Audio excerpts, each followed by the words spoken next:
Well, thanks for coming, you guys. Thanks for being here. And I'm glad you guys are taking time out of your busy schedules to invest in your own education and invest in your business. How many of you were here when I spoke in April at Mark's last event? Raise your hand. Did you guys enjoy that presentation? Okay, well, you're not going to hear the same one. I wanted to make sure that when I came here today, that those who were at the last event I spoke at are going to get a lot of new things and a review of some of the old things. And then I'm going to have a whole different presentation I'm going to share with you guys today. It's going to give you a lot of ideas, a lot of tips, a lot of strategies to get you a lot of traffic and how to get people doing all the work for you. And I'm going to teach you some reasons why you need to be getting out of your business and letting people do the work for you. So let's jump into the content. Before we begin, we're going to take a quiz. How many of you like quizzes? Oh, wow, you do. Okay, great. This is a fun quiz. You guys are going to have a kick out of this. Okay, this quiz consists of 4 questions, and it's going to tell whether you become a qualified traffic master if you get these questions correct. So they're not that hard. You're not going to have a hard time with this quiz. Here's the first question. How do you put a giraffe in a refrigerator? Think about that for a second.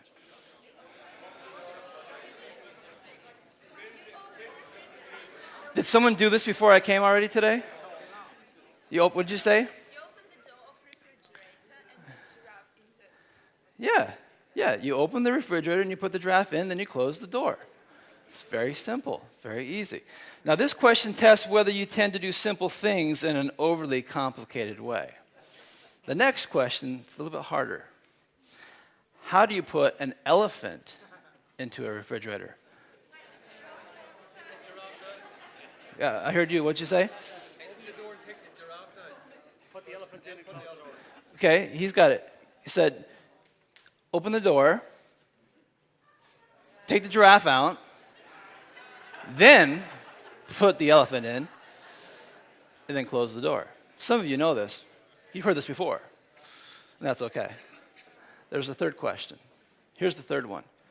The Lion King is hosting a big convention, and all the animals are coming to the convention, except one. The elephant. Correct. The elephant did not make it because why? He's where? He's stuck in the refrigerator. Okay, last question. The hardest one of all. There's a river. You have to cross the river, but it's infested with crocodiles. So you don't have a boat. How will you get across the river?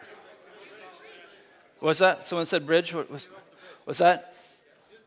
Use the bridge. Okay, there's no bridge. Get on the giraffe. So someone said get on the giraffe. What else? Yeah, you? Someone over here? Yeah? What's that? Think like Indiana Jones? You guys are working too hard. Right here. He's got it right because he's heard this before. You just jump in the river and swim across because all the crocodiles are at the animal meeting with the Lion King. Come on, you guys. So this tests whether you learn quickly from your mistakes. Now, when the professionals did studies with the professionals and quizzed them on this exact same quiz, here's what they found out. According to Anderson Consulting Worldwide, around 90% of the professionals they tested got all the answers wrong. And many preschoolers got the answers correct. And so Anderson Consulting says that this conclusively disproves the theory that most professionals have the brains of a 4-year-old. Okay. So what's my point of this little fun quiz we did today? It's just to teach you guys to start thinking a little bit differently. You have to change the way you think. You have to change the way you work. Because what I'm going to be sharing with you guys and showing you today is going to be pretty countercultural to the way you've been programmed to do things. And when I say programmed, I mean that very specifically. Society raises people up to go to where? School and get a good education so you can get a good and work for somebody for the rest of your, and then retire with? Yeah. Nothing. So I'm going to teach you guys how to not to do that. So we're going to counter the culture. So here's this. Write this down. It's all about being on your business instead of being in it, doing the work yourself. And if there's anything you guys will remember from this presentation, it's this one phrase. I need to be on my business, managing other people, instead of in the business, doing all the work myself.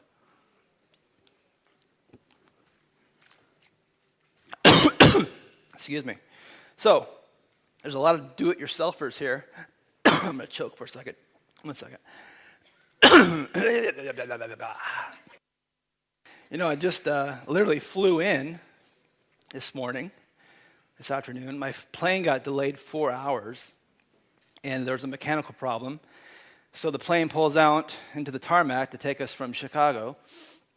We sat out there for an hour and a half because the generator wouldn't start on the plane. So we waited and waited, and says, well, we got to go back to the terminal, but there's no terminals available because our plane's so big. So then we waited around some more. They finally took us back to the airport, and then we all had to get off the plane, and they had to take all the luggage off the plane, and they had to change everyone to a different plane. So, you know, it's been a long day for me, so if I get a little choked up, you know, hey, thank you so much. I really appreciate that. All right, start thinking like an entrepreneur instead of an employee. Okay, here's what we're going to cover today. We're going to talk about how to spend time. We're going to spend time talking about how to outsource to get all the traffic done for you. We're going to talk about multiple case studies for outsourcing to create traffic. We're going to talk about the essential 12 marketing methods, plus a couple of bonuses I'm going to give you guys, and how to get people to do all the work for you. How many like that last part?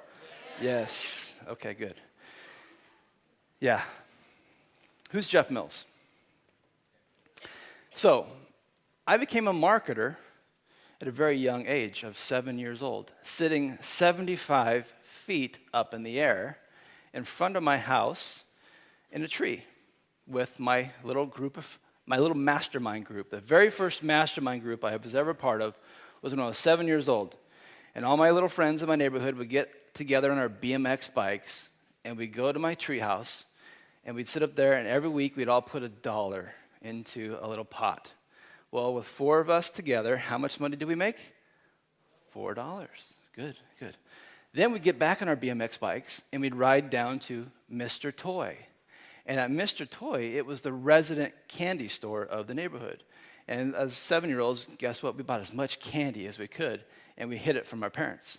We'd go back to the treehouse so they wouldn't know what we were doing up there, and we'd just eat this candy. So I learned at a very young age the concept of leverage. When you get a lot of people to put stuff together, doing things together, you can actually get a lot of things done. But when you try to do it all on your own, it doesn't work so well.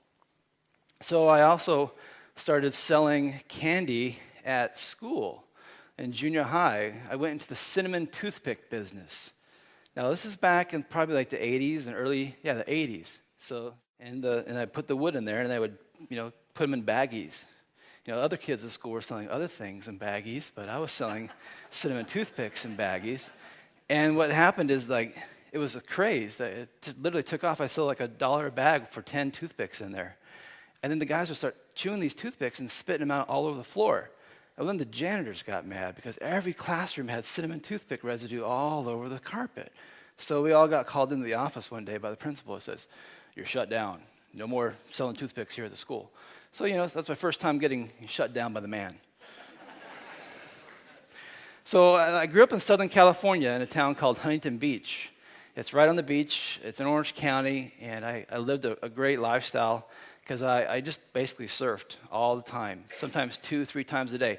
I even got really crazy one time, and my friend and I, Stefan, I said, "Stefan, let's go surfing in the morning, and then we'll get in the car, and we'll drive up to Big Bear, and we'll go skiing in the afternoon." He's like, "Yeah, let's do it." So we did. So we went surfing one morning, drove 2 hours up to the mountain in the afternoon, and we got to go skiing that same day. So we're living a fun lifestyle. So as I was growing up, my goal and ambition was to start surf shops all up and down the coast in California so I could, live that lifestyle. But God got a hold of my life. Sometimes that happens to people. God just kind of comes in, shows up in different ways. And he says, Jeff, I got a plan for you. I want you to go to, he's got a sense of humor, Canada. Now, I lived in Southern California where it was nice and warm all the time. And he wanted to send me up to Canada. Now, the people in the United States that live in Orange County don't know where Canada is. They didn't even know it was a country. So you're going, where? Canada. Where? It's like above the United States. Oh, okay. Isn't it cold up there? Yeah, it's really cold up there. So I spent 2 years up in Canada, and I think that's on here. And I spent 2 years there, went to Bible college, got my Bachelor of Religion degree. Then I became a missionary. When I was a missionary, came to Europe and spent the summer in Europe, went to France, and came and toured around here to London, and I went to Belgium and Germany. Had a good time doing that. Went back to America, and then I moved to a great place called Sioux Falls, South Dakota, which is smack dab right in the middle of America, where all there is corn. Just cornfields everywhere. And a seminary where I went to seminary, got my master's degree, and I became a youth pastor because that's what God wanted me to do. So I followed that path. So I was a youth pastor for 9 years. I loved it. Had a great experience. Nothing bad I can tell you guys about being in the church and being in the ministry and helping kids fall in love with Jesus, because that's what I was all about. But here's what you got to know about pastors. We don't make a lot of money. I don't know if you ever heard that, but some pastors do pretty well. But we did not make a lot of money. So we started looking for ways to start earning an income online. How many of you have a job right now? How many of you are looking for a way to earn money online right now? Okay, that's just the same place I was at back in, when was it? 1994. In 1999, that's when I started looking for ways to make money. And like you guys, I'd spend all kinds of time on the internet surfing website after website, looking at program after program and wondering, is this guy legit? Is this program worth buying? And I started buying everything. How many people buy everything here? Yeah, okay. Yeah. So it gets you in hot water with your spouse. And so what I did is I failed miserably for 4 years, you guys. 4 years.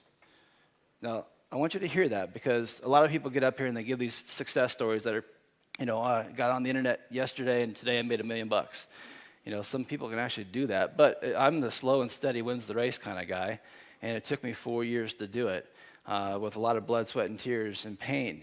But what was the one thing that actually turned me into an overnight success? And here's the secret, you guys, is I got a mentor, okay? And I want you to write this down. I need a mentor. Put that on your sheet, because every single one of you need to be coached by someone who's been there, done it, and bought the t-shirt. They can walk the walk, talk the talk, and teach you and show you guys how to make money, how to get more traffic and sales.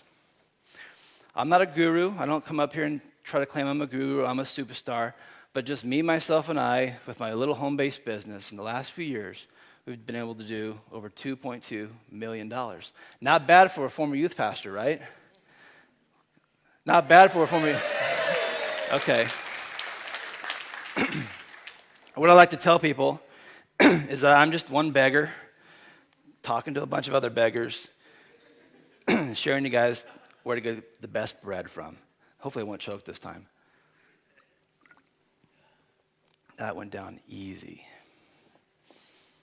This is my family. I want to introduce them to you. This is my wife, Lorraine, with the pink hat, of course, and my daughter, Izzy. Her name is Isabella with a Z, and we call her Izzy. And we love to travel. This internet lifestyle that we live allows us to afford all the luxury of travel. We've done multiple cruises to Alaska. We've spent many weeks in Florida going to Disney World. And we travel all over the place, and it's been great that the internet marketing lifestyle can do this for us. This is Mount Denali here at the bottom, and in Alaska, that's actually in North America. That's the biggest mountain in all of North America. It's like something like 18,000 feet or something like that. And that was on a day we actually could see the mountain. They call it the mountain